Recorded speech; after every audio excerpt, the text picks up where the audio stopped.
Hi, everyone. I'm your host, Deborah Foreman, and I'm the Educational Programs Coordinator for MS Focus. Before we start this webinar, I'd like to introduce this year's National MS Education and Awareness Month booklet toolkit. The theme for 2004 is MS Warriors Battling Autoimmunity. We wrote this toolkit with the aim to provide a deeper awareness of the immune system, benefits of and advances in treatment, and how you can advocate for autoimmune research in your community. If you are currently subscribed to our MS Focus magazines, then please be on the lookout to receive your 2024 toolkit in the next few weeks. I did receive mine in the mail, so I know they're getting out there. If not, please respond to your registration email of this webinar, and we can add you to our mailing list so you can get it. To make this toolkit and today's webinar possible, I would like to thank our wonderful sponsors, which are Genentech, Sandoz, Viatris, EMD Serono, and Sanofi. Thank you everyone for your time and enjoy the webinar. So now I am thrilled to introduce our speaker, but I'm going to let her introduce herself. Dr. Pearl Werfel, would you go ahead and read your bio? Yes, and before I introduce myself, what I'm going to do is share screen so we can all see everything together.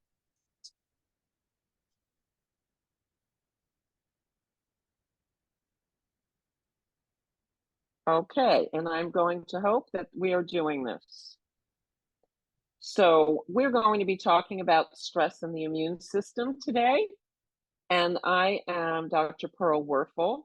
I'm a psychologist in private practice in San Francisco. I'm a member of the MS Foundation Healthcare Provider Council. They honored me by asking me to join. I've led workshops for people living with MS and trained mental health professionals for the MS Society for over 20 years. Also written a book for mental health professionals about working with people with MS. And I have been honored by the MS Society, and I'm a consultant for MS Can Do. I think that's enough about me. So we're going to move on. So for today, we're going to be talking about how stress affects the body, the immune system. I'm only going to talk about that a little bit because I know that there will be other webinars that are going to give you more information about this. So I just want to give you some background.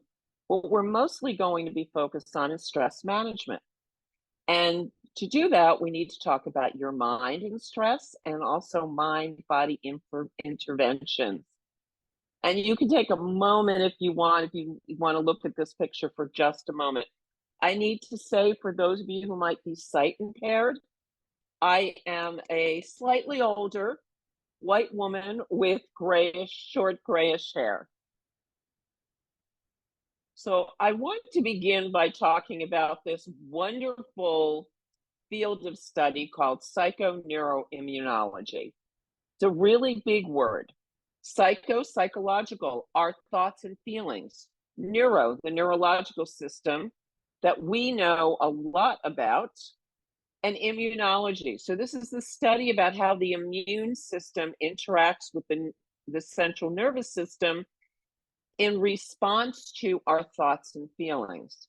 Big word, but I really love it. It's been around for about 40 years. And what has been discovered and studied over and over again is psychological stress makes us more susceptible to everything, from the common cold to flare-ups of autoimmune diseases. And that's where this comes in with MS.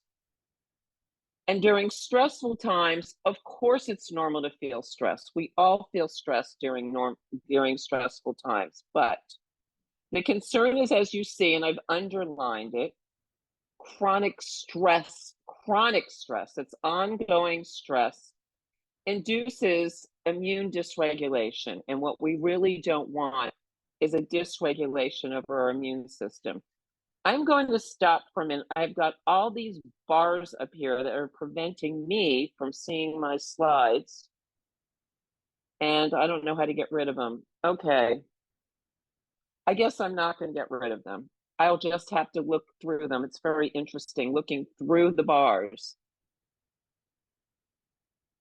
And now, excuse me, Dr. Werfel, I have to tell you that I don't see that at all on our end.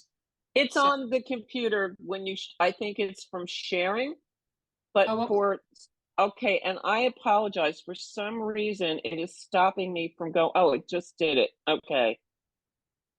I want to go back. There it is. Okay. Sorry, folks. I know a lot about this, not so much about my computer that sometimes doesn't get along with me. So we'll go right ahead. Let's talk for a minute about how stress affects the body. We know about the nervous system, the central nervous system. We all know about that, the brain and the spinal cord, because that is where MS is involved. What is important for our purposes today is the peripheral, the autonomic nervous system, and the somatic nervous system. So the autonomic nervous system is divided into the sympathetic and the parasympathetic nervous system. I'm talking quickly because you don't have to remember this. It's just to give you an overview. We're really interested in the sympathetic nervous system because it generates that fight-flight response, and we all know about this. Adrenals release the hormones, adrenaline and cortisol, and this leads to inflammation. And MS is inflammation-based, so we really do not want to increase our inflammation. The fight-flight response, we know this. Something happens and all of a sudden the muscles get tight, the jaw gets clamped. That's part of our fight-flight response, and it comes with being a human because it's there to help us get away from or fight something.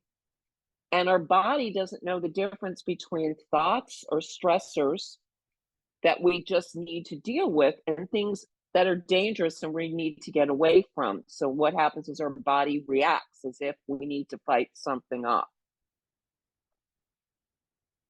So here we are. Sometimes stress can make us feel like our just heads are blowing off. When we think about MS and stress, there is no research that indicates that stress causes MS or progresses MS. But evidence does support the association between chronic stress, and I want to underline chronic stress, and the increase in inflammation and symptoms. So sometimes people with MS are so worried about being stressed because they're afraid it will progress their MS, and that becomes a stressor in itself.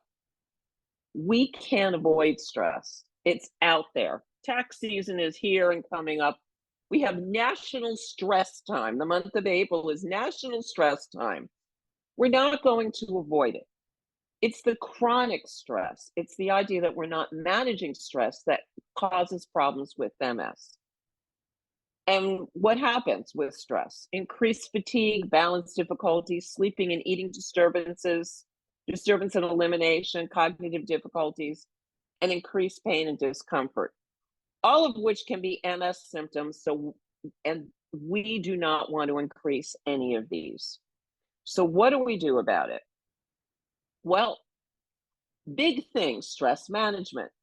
It's really important. And I'm sure this is not the first time you're hearing this, but we're going to talk about different ways of stress management because we can learn to manage stress and decrease some of the inflammation. So what's the first thing in stress management? We might look like this to someone else, but we might think, I've got it together. I'm handling this. I can do this. The first thing for stress management is recognizing this is too much. I'm under a lot of stress. I'm having trouble handling this. I need help. So if you ever internally feel this way, remember this picture, it's a good guide. This is a really good time to pull out your stress management tools. So that's what I want to talk to you about. I want to talk to you about getting you some tools for stress management. You may already know about some, and maybe you'll learn some new ones today. So let's take a look at some of the stress busters. Deep breathing and relaxation, or there's so many different forms of meditation. There is research, it's popping up on my emails almost every day, new research coming out for relaxation and meditation in MS. And there's been so much success with pain management and stress management, increased quality of life, even increased mobility. This is a big one. Being realistic about what you can accomplish in an hour or a day. Often we think we can do a lot more than we can. Even in days that you might be feeling really good, it puts a lot of stress on us to try to get more done than we actually can. Thought awareness and reframing, I'm going to be talking about thoughts in a minute, but the idea of being aware of your thoughts and being able to change the way you're thinking about something really can change the way your body is reacting to a stressor, that stress out there. Taking breaks, big thing. This is great for fatigue management also. We need to stop and check in and see how we're doing, maybe look out the window or something to help us keep going. There's professional support and there's self-help, and there's so many stress management tools online. Our own self-care, exercise, sleep, having fun, enjoyable activities are great stress relievers. And because movement is so important, I wanted to mention it again. These 4 types of movement or exercise, yoga, tai chi, qigong, and swimming, are all excellent for stress and pain and happen to be things that people with MS can do. There's many different forms of yoga, tai chi, qigong, and swimming that allows anybody to participate. So what I'd like to do before we go on and I tell you about my ideas, I want to ask you, what have you done that's been really good for managing stress? What's your favorite stress busters? And if you could put some in the chat, what you do for stress management, not telling us about your stressors, because immediately we want to go to the stress. I want to know what relieves your stress. What are you already doing? And Deb's going to just choose some. She's not going to choose the best. She's not going to choose the top. She's just going to choose some and see what you have to share with us. Okay, lots of them coming in. This is awesome. Great. Okay. Oh, great. So Vicky says walking outdoors, and Yolanda says she dances. Ingrid says mindfulness. Let's see, yoga. Karen. Mhm. Oh, you know what? We have regularly meeting with friends for Absolutely. and writing with art and art. Listening to a favorite singer, Nohora says. Okay, and of course, reading a book, walking the dogs with and reading. Yeah, jacuzzi, warm bath. I like that one. Meditation has saved. Let's see, this was from Curtis. Meditation. Yoga, Reiki, and embrace a deep breathe with nature. Mm-hmm. And of course, music and crafts. Excellent. Yeah. So we have a group that knows a whole lot about stress management, and that's great. I love it. The longer I do this, when I first started doing this, people are like, meditation, yoga, huh? What's that? And now you could probably tell me more about it than I can tell you about it. That's wonderful. One of the other things that I didn't hear mentioned is listening to a wonderful audiobook. Just closing your eyes and listening to an audiobook can also be wonderful. Thank you. So Can I let's just, move. excuse me one second. Sure. There was one that just intrigued me and I had to throw that out there. Turning off the darn news. Oh, yes. Oh, my goodness. Oh, yes. Okay, I'm sorry to interrupt you. Absolutely. We have to take our news in really small dosages. Hey, folks, if you did not learn that through the pandemic, I mean, my goodness, it's just like, if you haven't found a cure yet, I don't want to hear any more about it. At point, we have to get to that point that when we set boundaries. So thank you. Yes. So let's go on and see. Maybe I can introduce you to some new things, or maybe you can just go along for the ride and enjoy things you've already known about. So our thoughts become things. I bet that all of you know this. We think something and it becomes a part of who we are. We imagine that something could happen And all of a sudden we're getting upset. We're making plans of what to do if this does happen. And it's all in our thoughts. We don't even know if it's going to happen. So we're going to talk about thoughts first, because you know what? We may not have a whole lot of control over a lot of things, but believe it or not, we actually have some control over our thoughts. Okay, at least we can have control after they come out. Sometimes they just pop out and we think, nope, I don't want to listen to you. I don't want to thank you. And we get to go from there. So let's start with thoughts that hurt. They hurt because they're absolutes and they give you no other options. And I've actually heard people say this, people with MS say these thoughts, that now that I have MS, I'll never be able to have my fun with my friends again, because people had a certain thing they like to do with their friends. And so rather than finding something different, they just began to believe they're not going to have fun with their friends anymore. I'll never figure this out. Nobody understands. Nobody understands how hard I'm having it. Nobody understands. That's an absolute, it gives you no other option for someone to possibly understand. Life is just hard all of the time. Again, there's no out. And then beliefs about yourself. I'm not important. I'm so stupid. I'm such a loser.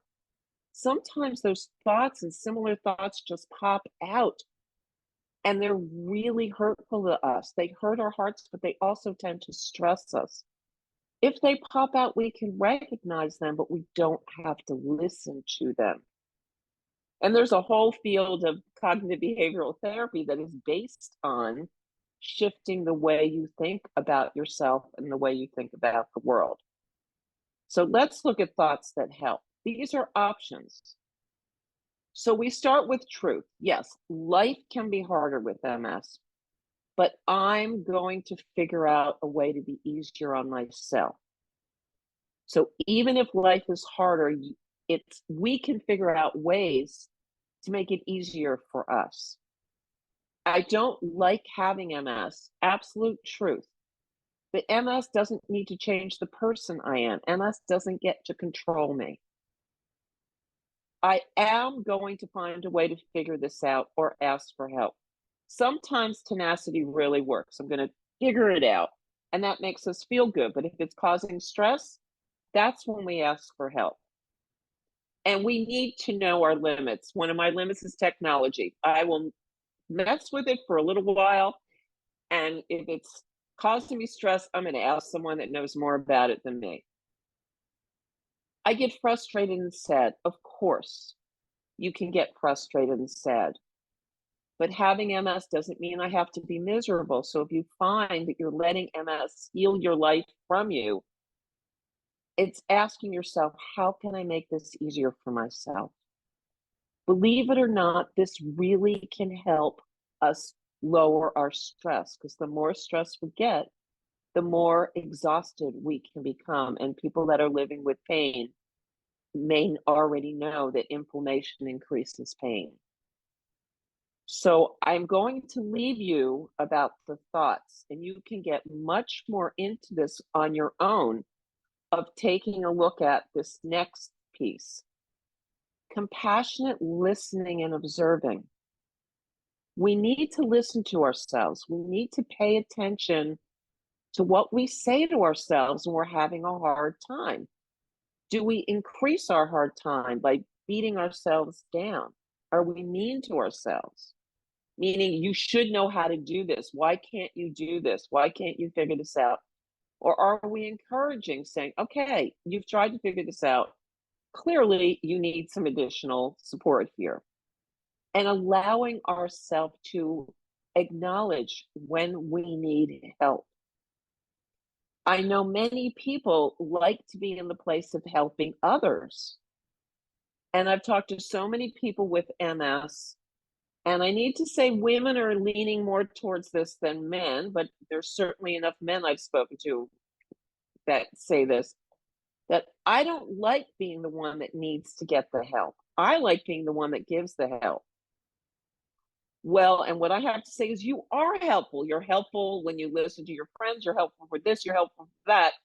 However, you might need someone to help you if you need mobility support, getting into a certain situation, or let people know, because people want to help you also. People want to be able to have it be more balanced.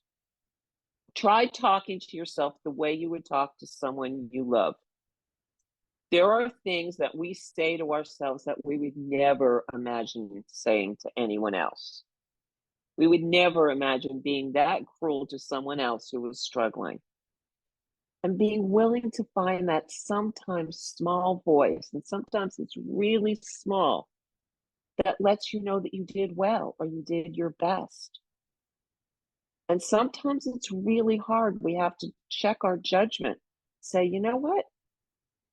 I tried really hard with this. I did well trying hard, and now it's time to get some help. Or I did really well and I figured it out. That's wonderful. So I invite you to really take a look at what you're thinking and how you approach yourself, and notice how it affects your body. If you say something kind to yourself, or if you say something mean to yourself. So we're going to move into mind-body interventions and have a little fun. I'm going to do some demos and see what you all think about this. So what's mind-body interventions? I talked about changing your thoughts in your head and how that can impact your body. When you think something stressful, you stress, you get more stressed. However, sometimes it's easier to go in through the body than through the mind. Sometimes our mind wants to just hang on to these stressful thoughts and hang on to these stressful thoughts. And what if, and what if, and what if? So sometimes we go in through the body. Somatic experiencing, I'm just going to list these. There's so much information online about all of these techniques, and we'll be experimenting with a couple of them. Somatic experiencing, hypnosis, imagery. People have mentioned mindfulness or meditation, or MBSR. John Kabat-Zinn has popularized this, but any kind of meditation or mindfulness that works for you is wonderful. Doesn't have to be that special. Breathing and relaxation. People are starting to learn a lot more about energy psychology, or the tapping, which is really successful. Tapping on acupressure points can be really helpful in getting thoughts out of your head and lowering stress and increasing your own well-being, and biofeedback. So I'm going to talk about somatic experiencing for a very short period of time. Developed by Dr. Peter Levine. He originally used this for treating trauma. But what people began to recognize is it works with stress and pain. It isn't big traumas, just little stressors also. And it looks into the scientific research. He really understood physiology and looked into how the autonomic nervous system responds to threats, first by studying animals. And it's fascinating. If any of you have especially dogs are so obvious in watching what they do, how they tighten up their bodies if there's a sound, or they relax when the male person leaves. That's showing the fight, flight, freeze. And so what we can do is we can intervene. Sometimes we can't stop our body from tensing up, but we can then intervene, and we can learn to return to those comfortable body sensations. I've been doing this a long time, and I cannot stop my body from reacting. Absolutely not. Someone will say something, or I'll read something, and all of a sudden I'm nauseous. I can't stop it. It just happens right away. All of a sudden I'm noticing I'm clenching my jaw. I have to breathe and then do my techniques, because my body just reacted to something that it felt was a threat. So I'm going to give you an opportunity to do this right now. But first, I want to introduce you to someone. This is my friend, the frog, laying on a leaf. If you don't like frogs, you don't have to pay attention. But I, Googled images of stress relief and relaxation, and this was my absolute favorite. Because this is what we want. We want to be able to relax our bodies. We want to be able to be like a frog floating in the water on a leaf. So let's see if we can do some of this. So I want to bring you back to when you were a child. Most people have had this experience, not everyone. And I've spoken with people of many different cultures, and this seems to be cross-cultural. If you remember blowing through a straw into liquid in a glass, kids are amazing. Kids, we innately, as when we're children, know how to relieve the stress in our bodies. We get trained out of it. Do you remember being in class and wiggling around and being told, stop wiggling? That wiggling is stress release because I don't want to sit in this classroom anymore. That wiggling actually releases stress in our body. If we wiggled more as adults, we'd have a lot less pain and trouble in our bodies. The same thing of staring out the window when it's recess time, that's the flight instinct. What a child really wants to do is get out of the classroom and onto the playground. And they can't, but they relieve that by looking out the window. We knew how to do this as children. We need to relearn it. And one of the things I remember doing is being at that table and the adults were talking and it was boring and I was blowing bubbles into probably my milk. And half the time I would be told to stop doing it, but until then it was great. It releases stress. So I want you to pretend that you've got a straw in your mouth. And what you're going to do, if you can go really purse your lips or just purse your lips a little bit, as much as you're able to, because when you're doing this, it releases the tension in the jaw. So what I want you to do is just breathe in. And if you remember, you need to blow out in a really measured way, because if you blow too hard, the liquid's going to get out of the glass. And if you don't blow hard enough, it's not going to make any bubbles. If you ever did this as a child, it's a little bit of an art. So we're going to breathe in and then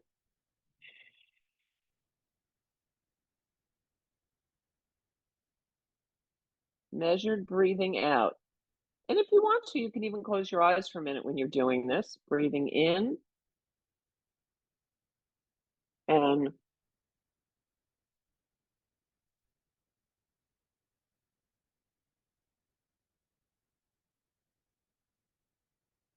again.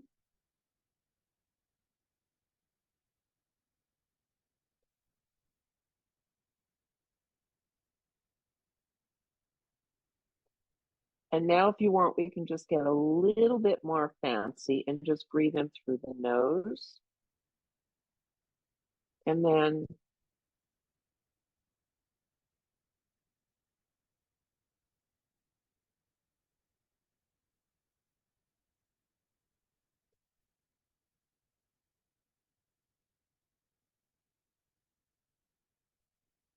you should almost be able to hear the whistling of your breath.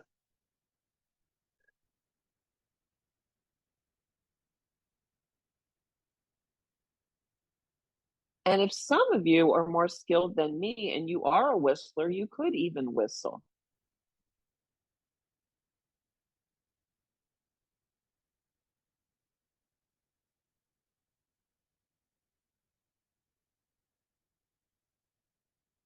And I want you to notice if this has changed in any way your body. Maybe your posture has changed. Maybe your mind has changed.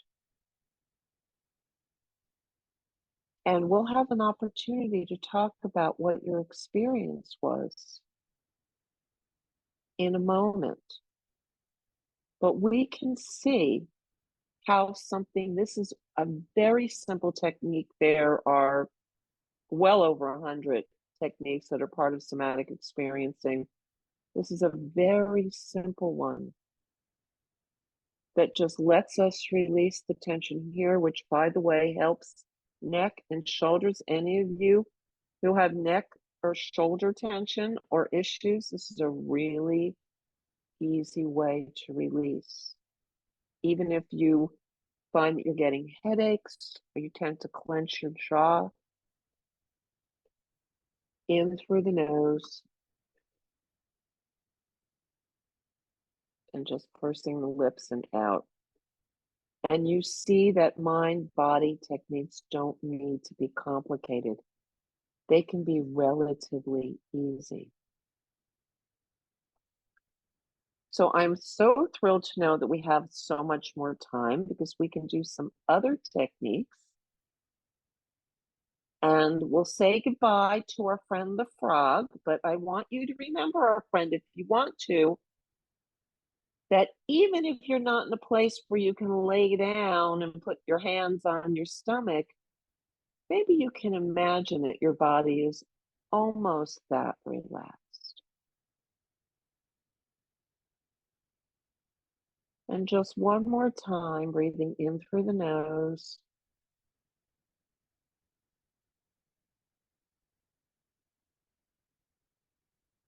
and out through that straw. And if you have the opportunity to watch, especially small children before maybe 6 or 7, before they've learned not to, watch what they do. Watch how their foot goes back and forth, or they wiggle around, or they look out the window. Watch what they do to relieve their stress. It's not conscious. It is what we were given as a way to relieve our stress. And as adults, we're not supposed to be doing it so much. But one of the things you can do is you can, if you're able to move a foot back and forth or move a hand back and forth, if you're feeling stress, that allows you to relieve some of the stress in the body. Find something that you can just move a little bit. Not harsh. Sometimes people, when they're de-stressing, they want to do it really fast. We want to do it nice and relaxed, being kind to our bodies. Okay, so we're going to bring you to another mind-body intervention. And this is imagery. Many of you have probably heard about imagery. Imagery is a state of relaxation and focused attention, which allows us to use our imagination to facilitate change and promote physical and mental well-being. Now, we have used imagery to stress ourselves out, and I've talked about that before. We begin being afraid of something that might be happening. And we begin planning how we're going to deal with this terrible thing that's happening that hasn't happened and may never happen. And we use imagery to completely stress ourselves out. And I've seen people do this. I've seen people, in some of my clients, the stories that they tell and the detail of what's going to happen and how bad it's going to be for things that are not happening. They might happen in the future. We want to do exactly the opposite. We want to use our imagination to help us. So guided imagery, which many of you might have experienced, is when you're listening to something and someone is taking you to a beautiful place. And that's available. A lot of them are free on the web right now if you find something that you like, or through an app. And it can be very simple. It can be something you could even draw. Somebody mentioned drawing. That's a way of guided imagery. Active imagination, listening to music and just letting the music become colors is another way to do imagery. There's been a lot of research on imagery, which is sometimes called hypnosis or self-hypnosis, depending on how it's done. And there's a lot of research that has shown it is really beneficial for pain relief, but also beneficial for helping people with mobility issues. I've even used imagery. People might say, oh, the last time I went to the movies, I fell, so now I don't want to go to the movies because I'm afraid of falling.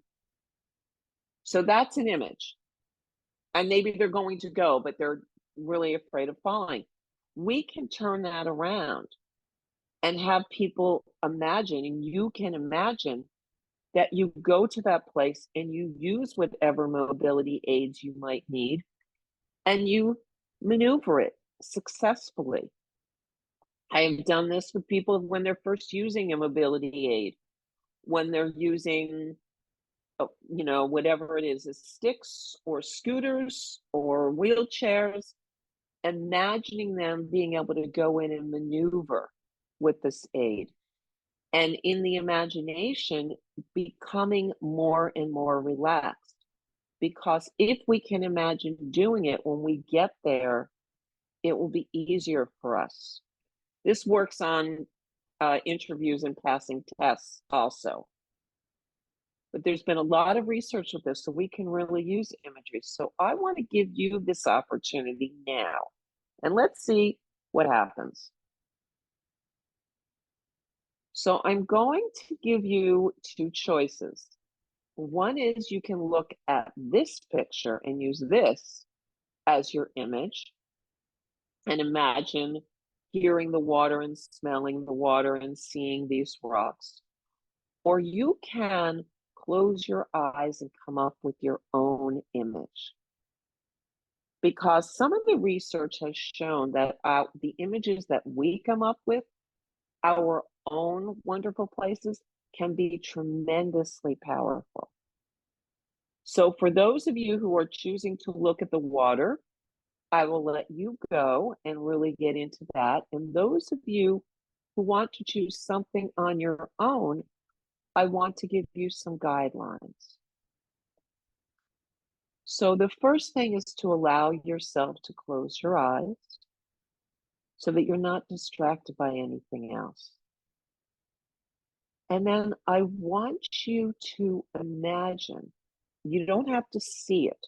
You can just tell yourself the story. Imagine that you are someplace that's really relaxing to you. It might be someplace you have never been and are never going to go. One of my clients' favorite places to go is the moon. Now, we know that this client is never going to be laying on the moon looking around, but that is what works for this client. It may be a place you've gone to many times. It may be a place you've seen in the picture. And it may be complete fantasy, like laying comfortably on the moon. I want you to take a couple of minutes and see if you can imagine something. Your mind might want to take you away and distract you. Bring yourself back and allow yourself either to enjoy this particular picture here or to imagine your special, wonderful, relaxing, safe place. This is yours. You can imagine things that don't exist, like floating on air, like being on the moon, like safely floating in the middle of the ocean, if that's what feels good to you. Anything.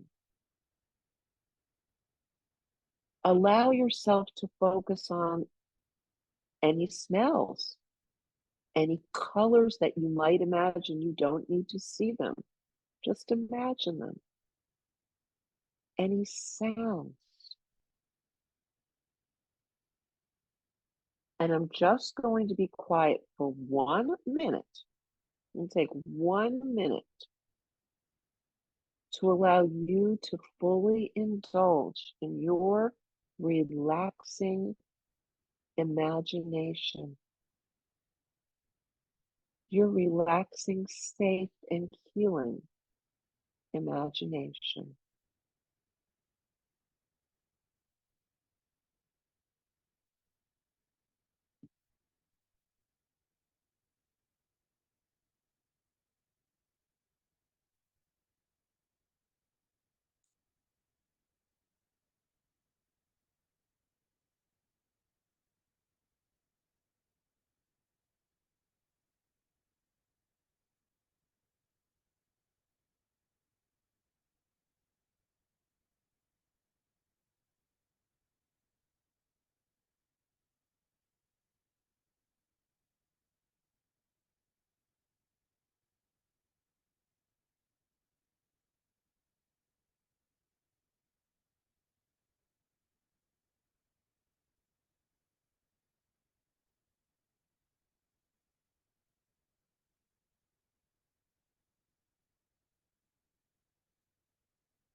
I am still here with you. And in a moment, we're going to bring you back. And before we do, I want you to really notice if you found something that feels wonderful and relaxing or brings a smile to your face. And know that you can go back and visit it whenever you want. This is your special place. And even invite you to go to that place and make sure you have everything you need there so that it's just the right level of comfort for you, just the right temperature for you. This is your imagination. You can have it any way you want. So I'm going to invite you back.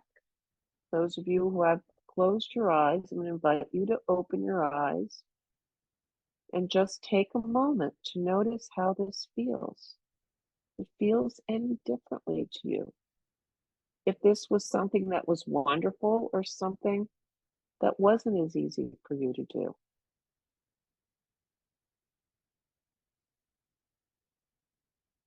And we're going to say goodbye to our picture. I think this picture for me represents living with MS. This is a picture of a balance artist, and he takes the rocks and just places one on top of the other. They're not attached together. And then the ocean might come and knock them down, and he puts them back again. And sometimes living with MS is like that. We think we figure it out, and something changes, and we need to figure out something else and put it back together again. So I'm going to move to this piece. I've given you a number of different techniques. Two I gave you one demonstration about, and the others I just listed. And I want to invite you to take the opportunity to go searching around and find out which ones you want to learn more about, because we need to have a whole toolkit. If you really working with something like meditation, it really works for you, that's wonderful, but find some other things, because sometimes our mind can override.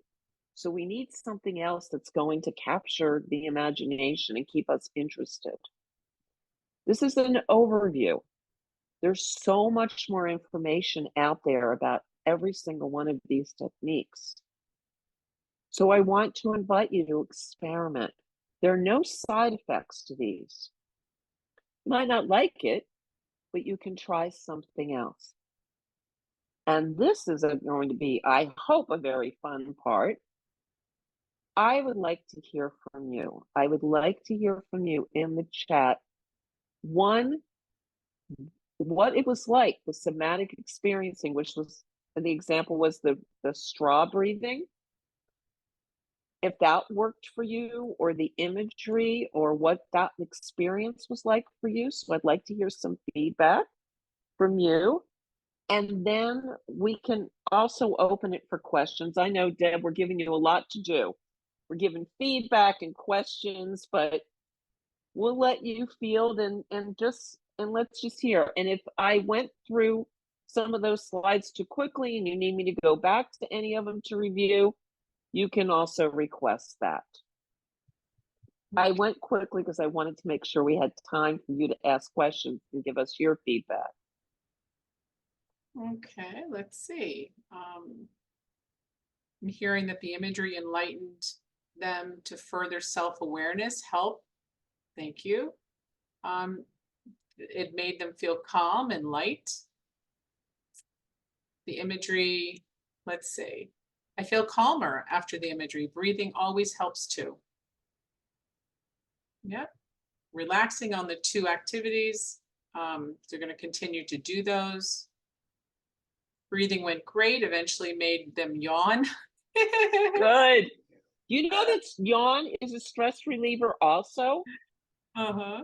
That's Nice. that's another way our central nervous system is loosening up. I always think it's wonderful when one of my clients yawns. That means they're just relaxing in. It does not mean you're bored. Vicky says she likes the imagery because the beach has always been a happy place for her. Mm-hmm. And let's see. Somebody enjoyed the straw, Barbara, because it relieves tension and feeling of calmness. Okay. Oh, wow. Imagery made Corrine feel safe. Oh, wonderful. And let's see. Straw blowing was good for Colleen. Okay. Did anybody struggle with any of these? I love this, that you all are having such great experiences. But it's okay to say that if there's something that was confusing or you struggled with, so maybe we can bring some clarification. If not, we can all be relaxed and think it's wonderful, but I'm inviting that also. Okay. We have something in the Q&A, but I'm not positive if that's for right this minute or we'll wait till the Q&A part. Let's see.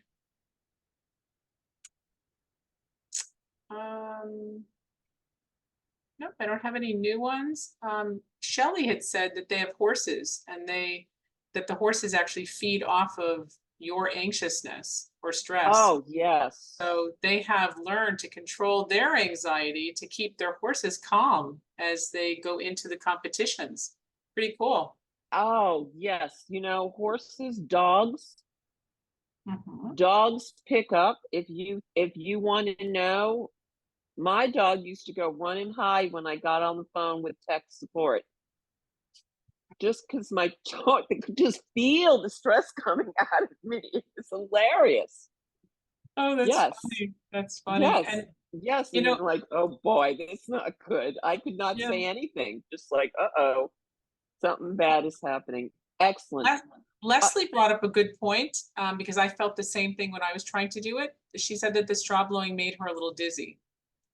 Oh, so if that's happening, what you're doing is you're hyperventilating a little bit. So you just need to slow it down. But remember, there are lots of different techniques. And if it's not working for you, then try something else. That's why I talked about meditation, how many different kinds of meditation there are. If one form isn't working, it's not because you're not trying hard enough. It's because you need to try something else. Not everything works for everybody. And certainly, if you slow it down and it's still making you dizzy, then this is not the best technique for you. I find it interesting. Judy has said that both are good and she's going to continue them, but she can actually smell the grass and the water in her imagery. Pretty cool. That's a great imagination. You know, the more you can get into that, the more detailed you can get into, the more healing it is. And people use this to imagine healing in different parts of their body. It's very powerful. I knew someone who was one of the leaders in teaching hypnosis, and she was actually running on the beach years ago. and she fell on a rock and she sprained her ankle. And it happened that she looked around and there was really no one around. And she had to get herself back to the car and then get herself to an urgent care emergency room. And she imagined that her ankle was wrapped in ice. And she kept on imagining it and imagining it and imagining it. And when by the time she got to the emergency room, she said they were really surprised it was not as swollen as it was. She said she was able to keep down the swelling and keep down her pain. So I thought, I do not really, and she said, this stuff really works. I teach this and this stuff really works. I don't really want to experience that to know that, but I thought that was a great story. Very cool. You know, I find, Karen, I'm going to read yours because I also have the same concern about myself. She struggled a bit doing this because her mind races and it's difficult to calm down. And I find the same thing with myself. So I'm sure other people are just like that.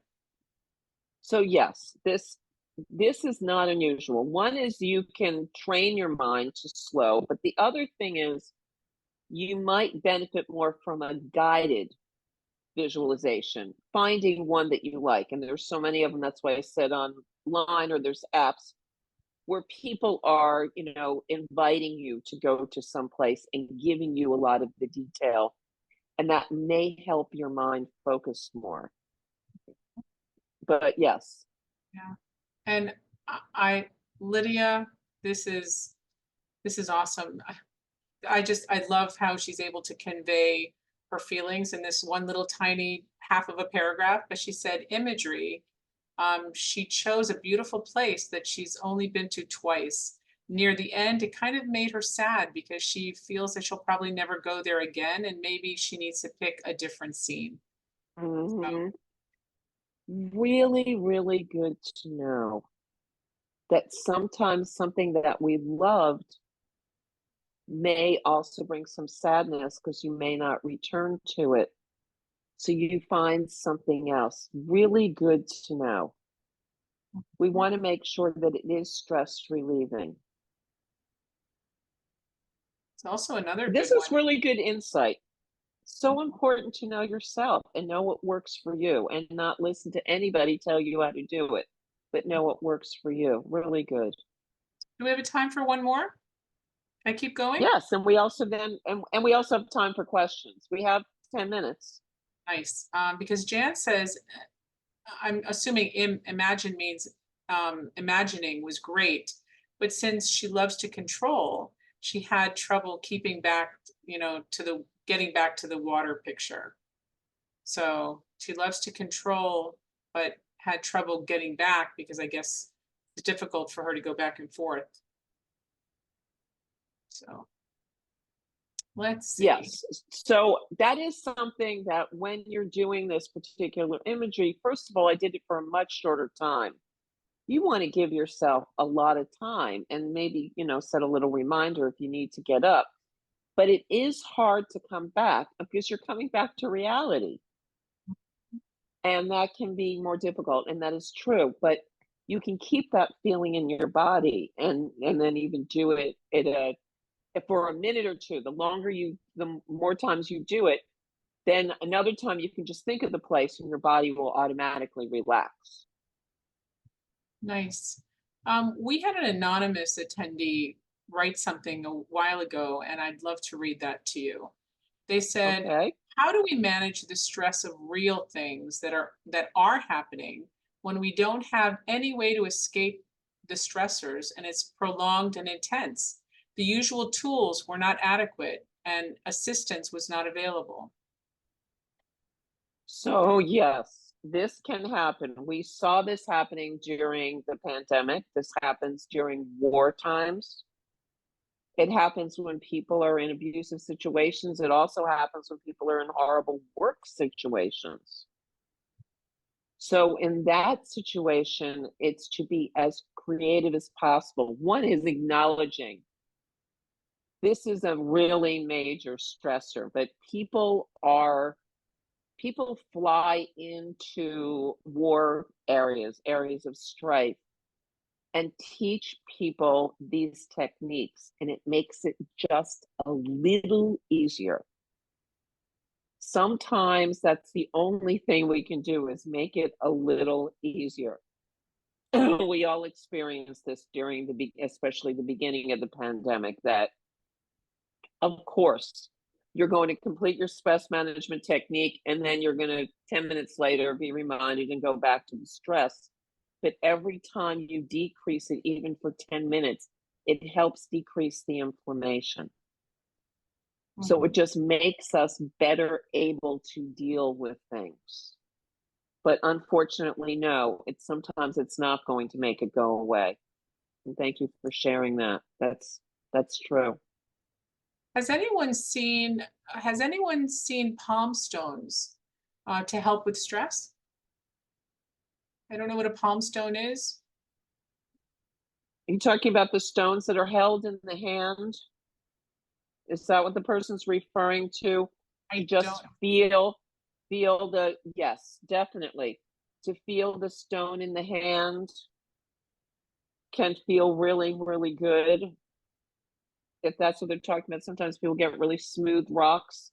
It helps also with a grounded feeling. If you have something in your hand that you can hold on to. I don't know if that's what the person's referring to, but that can also work. Okay. So we have about 5 more minutes. If there's any questions or any comments, people want to go back to anything. Everybody's maybe a little more relaxed, which is good. Yeah. For those people that have never been with us before and may not be that familiar with Zoom, if you'd like to put a question into the Q&A, all you have to do is just either raise your hand. There's a raise hand button. You can do that, and I'll just call on you and you'll have to unmute yourself. Or you can just go into the Q&A area. It's an app, and just put your question in. We'll be happy to read it. So, and Rebecca, I know that you're concerned because you got here a little late and you really wanted to see the whole thing. So, and I will tell everyone at the end also, but we are going to replay this over and over and over again. Whenever you go to our YouTube channel, you'll be able to see it for years and you'll be able to get help from this video. So it is recorded. It's awesome. I love it. I do. I love it. People can go in at their own leisure afterwards and look away. So, do you consider I can't even pronounce it. Sorry, Mar. Do you consider Feldenkrais practice? Are you talking about Feldenkrais? Yes, thank you. Practice Okay. to provide value for stress management. Yes, Feldenkrais can be, I mean, people don't tend to use it for stress management. They tend to use it for mobility management. But it comes with a certain level of breathing and a slowness to it. So yes, it can be really helpful for some people. Some people do not find it that great for stress management because they're trying to improve their mobility and work with that, and so they're paying too much attention. And that can feel a little stressful because it can be like it's a type of physical therapy, or it can be, and that's what it was developed for. But for some people, it can be tremendously relaxing, as can acupuncture and some other things that you can go to professionals for.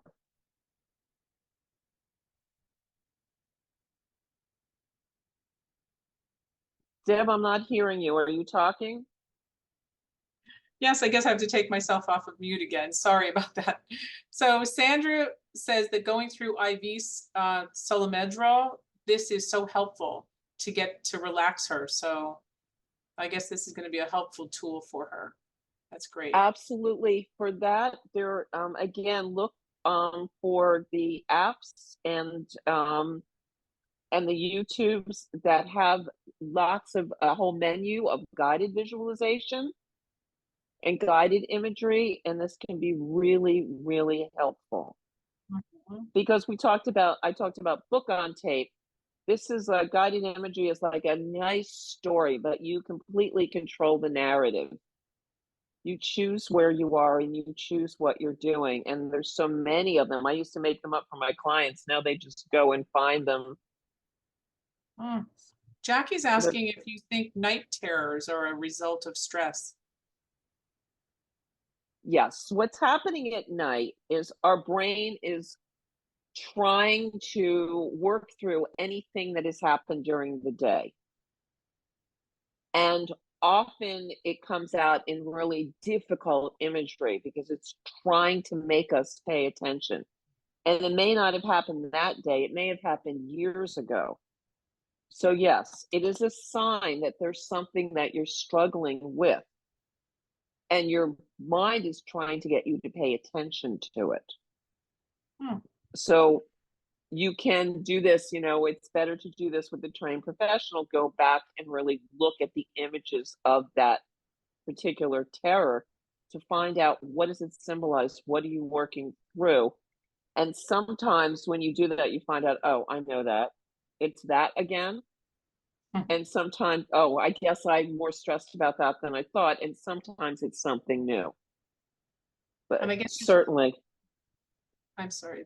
There's several names for these rocks. Worry rock. Some of you yes, refer to them as rubbies or rubies. I think it's rubbies. yes, Yeah. yes. That you can, I mean, you can get them or you can pick them up if you're in a natural place. And just, smooth, they're smooth and you can smooth them. Yes.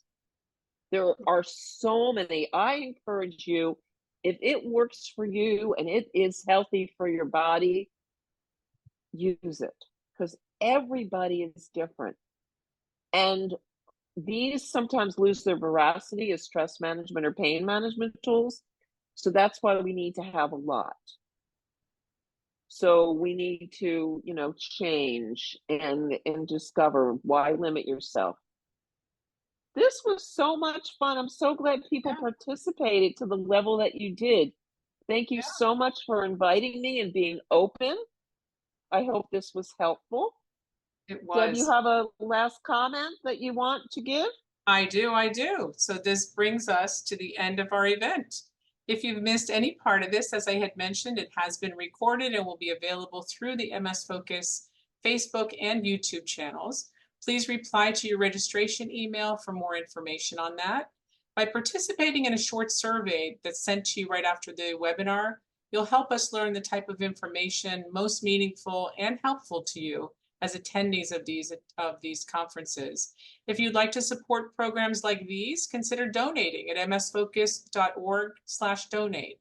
Be sure to check out our supporter savings program, where you can save more than you give. I've already signed up for that, and it really does work. Join us this coming Wednesday evening, March 20th at 6:30 p.m. Eastern Time with Dr. Kalina Sanders. She's going to be discussing complementing your immune system. A big thank you to Dr. Werfel. We always love having her, and our attendees and our wonderful sponsors, of course. But we really appreciate all the time you took to create your slides and all of that, Dr. Werfel. We love having you. And the Sure. number of attendees proved that tonight. So thank you again to our sponsors, Genentech, Sandoz, Viatris, EMD Serono, and Sanofi. Have a great night, everybody, and we hope to see you again real soon. Thank you, everyone. Thank you. Take care, Bye. everybody.